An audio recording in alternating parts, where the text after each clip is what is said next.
இன்னைக்கு நம்ம வீடியோவில் என்ன பார்க்க போகிறோம்னா வைரலாக போயிட்டுருக்கிற ரோஸ்மேரி ஆயில் தான் நம்ம இன்னைக்கு வீட்லேயே எப்படி செஞ்சு பயன்படுத்தலான்றதை பார்க்க போகிறோம். இந்த ரோஸ்மேரி ஆயில் வந்து யூஸ் பண்ணுறதுனால இந்த உச்சந்தலையில் இருக்கிற அரிப்பு மற்றும் பொடுகெல்லாம் குறைக்கும், ஹேர் ஃபாலையும் தடுக்கும். இந்த ரோஸ்மேரி ஆயில் ஸ்கின்னுக்கும் நம்ம யூஸ் பண்ணிக்கலாம். ஸோ வாங்க எப்படி செய்யறதுன்னு நம்ம வீடியோக்குள்ளே போகலாம். முதல்ல ரோஸ்மேரி கொஞ்சம் ட்ரை ரோஸ்மேரி வாங்கிக்கோங்க. இது ஆன்லைன்லேயே கிடைக்கும். இது போல் இருக்கும், நல்லா கொஞ்சம் ட்ரையாக இருக்கும், நல்லா ஸ்மெல் நல்லா வரும். இதை வாங்கி வச்சுக்கோங்க. இது கூடவே நான் வாங்கும்போது இது கூடவே ஒரு பாட்டிலும் கொடுத்தாங்க. ஸோ இதை வந்து ஆன்லைனில் நான் பர்ச்சேஸ் பண்ணியிருந்தேன். இது போல் பாட்டிலும் ஒன்று வாங்கி வச்சுக்கோங்க. நீங்கள் இந்த ரோஸ்மேரி ஆயில் ப்ரிப்பேர் பண்ணி ஒரு 1 வீக் 2 வீக்ஸ் கிட்ட வச்சுக்கலாம். இதுக்கு நீங்கள் ஒரு 2.5 ஸ்பூன் ரோஸ்மேரி போட்டுட்டு 1 கப் கிட்ட ஒரு நல்ல சுத்தமான தேங்காய் எண்ணெய் எடுத்துக்கோங்க. இது ஒரு ஒரு 2 மினிட்ஸ் மட்டும் அந்த கிண்ணத்தில் அப்படியே ஊற வச்சுருங்க. அதுக்கப்புறம் ஒரு பாத்திரத்தை எடுத்து தண்ணியை ஊற்றிக்கோங்க. அது தண்ணி நல்லா சூடானதும் நம்ம செய்து வச்சுருக்கிற அந்த ரோஸ்மேரி ஊற வச்சுருக்கிறோம் இல்லைங்களா எண்ணெய், அதை எடுத்து இந்த பாத்திரத்தில் வைக்கணும்.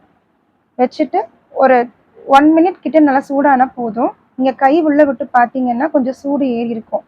அந்த அளவுக்கு நீங்கள் சூடானீங்கன்னா போதும். இது டபுள் பாயில் மெத்தடில் பண்ணிங்கன்னா தான் ரொம்ப நல்லாயிருக்கும். பிகாஸ் அதோட எசன்ஸ் எல்லாம் இந்த எண்ணெயில் இறங்கும். நீங்கள் அப்படியே டைரெக்டாக ஒரு பாத்திரம் வச்சு நீங்கள் எண்ணெயை ஊற்றி இந்த ரோஸ்மேரி ஹீட் பண்ணிங்கன்னா சீக்கிரமாக கருகி போயிடும். ஸோ அந்த மாதிரி யூஸ் பண்ணாமல் இந்த மாதிரி யூஸ் பண்ணி பாருங்கள், ரொம்ப உங்களுக்கு யூஸ்ஃபுல்லாக இருக்கும். ஸோ இது போல் நம்ம கொதிக்க வைக்கும்பொழுது இதில் இருக்க எசன்ஸ் எல்லாம் நல்லா இறங்கும். உங்களோட ஆயிலுடைய கலரும் கொஞ்சம் கொஞ்சமாக மாற ஆரம்பிக்கும். இது போல் இருக்கும் பார்த்துக்கோங்க. நல்லா க்ளீனாக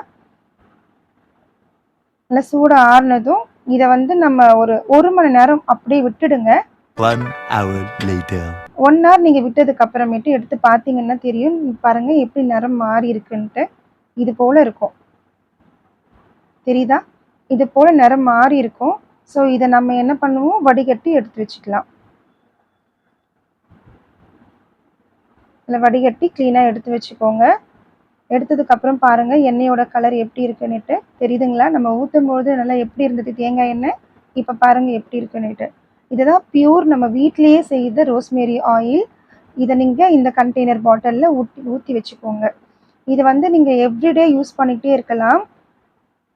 ஓகே, இது நம்ம ஒரு நல்ல ஒரு வாசனைக்காக நான் ஒரு எசென்ஷியல் ஆயில் யூஸ் பண்ணிகிட்ருக்கேன். நீங்கள் இதே போல் வேணும்னா நீங்கள் யூஸ் பண்ணிக்கலாம், இல்லைன்னா ஸ்கிப் பண்ணிக்கலாம். அவ்வளோதாங்க. இதுதான் ஆயில் ரெடி ஆகிடுச்சு. இதை நல்லா ஷேக் பண்ணி விட்டுடுங்க. இது வந்து இந்த ஆன்டி இன்ஃப்ளமேட்டரி ப்ராப்பர்ட்டிஸ் இதில் நிறைய இருக்குது. உங்களுடைய ஸ்கேல்ப்பை வந்து ரொம்ப சாஃப்டாக வச்சுக்கும். உங்களுடைய ஸ்கேல்ப்பில் வந்து டேண்ட்ரஃப் வராமல் தடுக்கும். அதே போல் உங்களோட ஸ்கின்னுக்கும் நீங்கள் இதை யூஸ் பண்ணிக்கலாம். இது எப்படி யூஸ் பண்ணோம்னா நல்லா ஷேக் பண்ணிக்கோங்க. நல்லா ஷேக் பண்ணிவிட்டு உங்களுடைய ஸ்கேல்ப்பில் படுற மாதிரி நீங்கள் நல்லா தேய்ச்சிக்கோங்க. இந்த எண்ணெயை யூஸ் பண்ணி 1 hour கழித்து நீங்கள் ஹேர் வாஷ் பண்ணிக்கலாம். வழக்கம் போல் யூஸ்வலாக யூஸ் பண்ணுற நீங்கள் ஷாம்பு வச்சு நீங்கள் ஹேரை நல்லா வாஷ் பண்ணிக்கோங்க. இது போல் ஸ்கேல்ப்பில் நல்லா தேய்ச்சி எடுத்துக்கணும். அதுக்கப்புறம் லைட்டாக ஒரு மசாஜ் கொடுத்துக்கோங்க. ஃபுல்லாக லைட்டாக ஒரு மசாஜ் கொடுத்துக்கணும்.